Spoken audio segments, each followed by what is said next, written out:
Engineering scientist terrified of projects he helped create, an excuse for weather modification programs.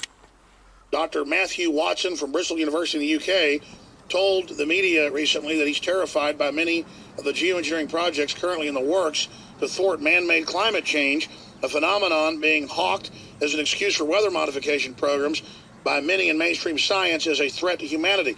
But see, the projects going on worldwide are admitted, but the details are secret.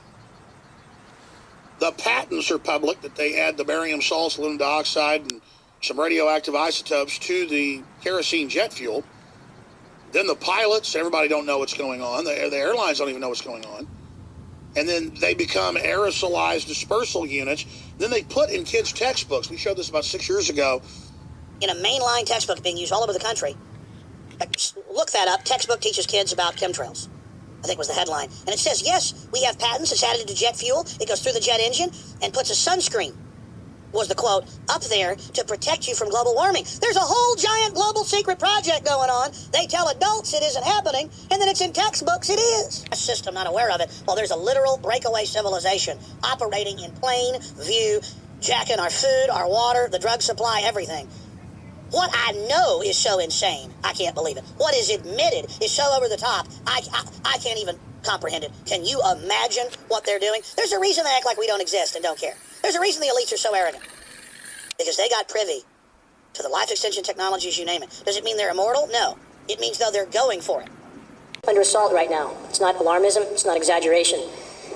This type of weather modification puts out chemicals and toxins, some known, some not known. Many people who try to debate this issue, if they ask you why they should believe this is going on, we have film of it happening, end of the argument. That's it. There's no debate, no discussion. This is not speculation. Also indicative of different materials being expelled from different portions of the aircraft. So again, this amounts to weather warfare. Period. The U.S. has historically engaged in weather warfare around the globe. This is historical fact. We have data going back to Vietnam, 1968, Project Popeye, 1976, UN passed resolutions forbidding weather modification in wartime. So again, this is not speculation. We live in a society that's been trained to shut down when they hear the word conspiracy theory. They've been conditioned pretty well. But the bottom line is this is the issue that can't be ignored any longer. People can ignore Kennedy, people can ignore false flag events like Vietnam and even whatever happened on 9/11, but this issue can't be ignored. When in the North State, for example, we took variants of different planes, the different configurations of spray apparatus. This is an ongoing experiment. There's likely many different configurations. We see aircraft trails that have different color compositions. So this is an ongoing experiment of which we are all a part, like it or not. More configurations. Obviously, there's a whole lot of planes with a whole lot of tanks doing a whole lot of something. So this kind of footage should not be ignored. Clearly, these are what would appear to be passenger planes, most of them with windows. So there appear to be many different types of aircrafts involved in the spraying activities. This is what we have. Again, global geoengineering, the ever-changing experiment, and we are, again, part of that experiment. Russian scholar warns of secret U.S. climate change weapon. We have Russia engaged in this as well. We also have China, and this is one of the reasons why it's so hard to get any sort of mainstream coverage, because the big players are all involved up to their eyeballs. So that's one of the reasons the media coverage is so sparse, but it's coming. What do weather weapons do? They wreak havoc in countries without anybody knowing they're even under assault. In the case of floods, droughts, all of this is a form of weather weaponry and weather warfare. And there is no arguing that we are all a part of weather warfare when our climate is being impacted the way it is right now. Again, countries around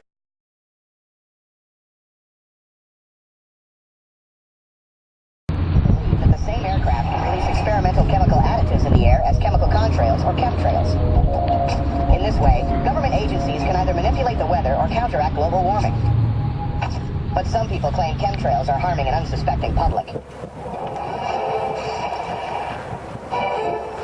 Eyewitnesses and researchers who believe in chemtrails say that jet contrails don't vanish within minutes as they once did. They now linger and spread, sometimes for hours, forming strange, suspicious patterns. Peterson is one of just like by with no contrail at all. It's not normal for us. Yeah, just flew by there. Experiment. No contrail at all. It's in Northern California near San Francisco. At one time, she worked for the State Department sort of of Agriculture. northwest Part of her job involved being aware of to environmental southeast. issues. That is a typical noticing unusual contrails in 2002 passenger when it jet was brought flight to my pattern. attention by a friend of mine. He took me outside of his office and we began to look at these persistent jet contrails. Peterson thought she saw a connection between aircraft activity and reports of chemically contaminated water in communities throughout California. There were unusual high spikes in chemicals and heavy metals. Barium, aluminum, manganese, magnesium, zinc. And I suspect that we're getting the pollution from something in the atmosphere that's being released. Peterson became so alarmed about the chemical contrails that she formed an organization called California Skywatch, a group dedicated to clean air. I started documenting what I was seeing. I took pictures on my breaks. I took pictures at lunch hour. I started to really get angry because I was... Aircraft making a condensation trail is very similar in many ways to when you go outside on a cold day and exhale. You create a condensation trail. That little cloud is a condensation trail. Now, if you take a 2-mile walk on a cold day and you can turn around and you can see your condensation trail tracking all the way back for 2 miles, that's how crazy it is to think that what we're looking in the sky is actually condensation trails. The contrails, not the chemical, the contrails occur because of cold air, minus 30. It takes high altitude, around 30,000 feet plus. There's carbon dioxide and water vapor in that exhaust. That turns to ice crystals, and that's what you see, the white stream behind it. Those white crystals of ice warm up, dissolve, and the smoke goes away. And it never lasts more than a minute. What we're seeing now, and I first could not believe it, and I started looking at the skies, and these are not normal, they're not natural. There's something going on, I don't know who it is or why they're doing it. All I can testify is it's not natural and it's not normal. To believe weather warfare is going on over your head every single day, stand by. As I said before, you'll believe it soon enough. In regard to the ongoing climate engineering assaults, the question of why, of course, understandably, perplexes those that have not yet taken the time to investigate. Why is our climate being engineered? Though the answers are many and complex, the condensed version is this: for power and control. It's always about power and control. Investigate the U.S. document titled Owning the Weather. The full PDF is available online. Investigate the congressional documents, the presidential documents, the patents, the history of weather warfare, weather modification. It's all there for anybody who chooses to look. If you do so, you'll understand more. Then consider that after 70 years of weather warfare, tearing the climate system apart, and along with many other forms of anthropogenic damage to the biosphere, which many don't want to admit to, all of them impacting the climate system, much of the current geoengineering assault on our planet is for the purpose of masking the true damage already done to the climate system, while at the same time inflicting even more overall damage to the process. Again, this is the pharmaceutical mentality for planet Earth. How many examples do we have to see from the human race? This is the mentality of our modern industrial society, to very destructively try to treat symptoms while making the core of the problem far worse overall. This is the society we live in. Constant respiratory problems that are now epidemic. Is there any connection between this and the growing epidemic rates of other human diseases that are proven to be connected to highly toxic heavy metal exposure?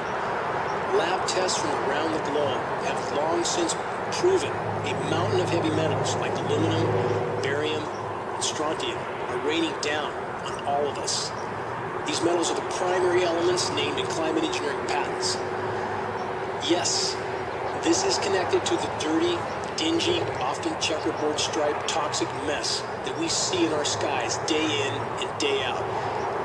If you don't believe it, it doesn't matter. You're still breathing this contamination with every breath. It's building up in your body. Several dozen lab tests from Shasta and Siskiyou counties alone, about 70 I believe, prove this beyond any any shadow of a doubt. Why aren't we being told?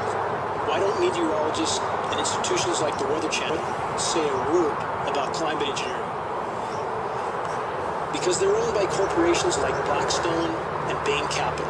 Corporations all connected to the umbilical of the global power structure.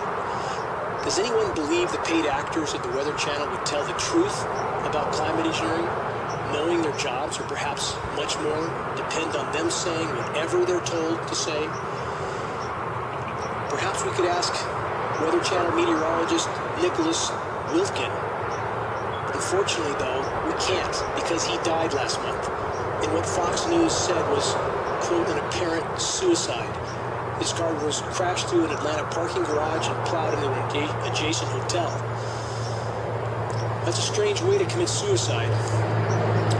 But perhaps let's ask the meteorologists at the National Weather Service or the National Oceanic and Atmospheric Administration. But no again, because virtually all the National Weather Service and NOAA government employees are still under a federal gag order. Don't believe me, please. Investigate it for yourself. If you're willing to look at the truth, if you want to see meteorologists going to unimaginable lengths of lying to try and explain away the completely unprecedented and completely engineered weather scenarios that are now the norm, watch the Weather Channel for a while. Connect the dots. Watch the behavior of the Weather Channel actors as they give truly an ever more complex and implausible fabricated explanation for weather scenarios that are historically unprecedented and meteorologically impossible without the climate engineering factor. Again, we have engineered snowstorms happening in the West, with the center of those storms, like one I mentioned last week, Winter Storm, quote, Kayla, the center of the low pressure of a, quote, winter storm pushing 80 degrees with tornadoes on the, quote, warm side of the storm. Where is our sense of reason? This is not normal. We have massive temperature whiplash fluctuations from 50, 60 degrees in a single day. This is extremely devastating to the biosphere, and this can't happen naturally. It's from chemical ice nucleation related to weather modification. Please look it up. Look up every term I state.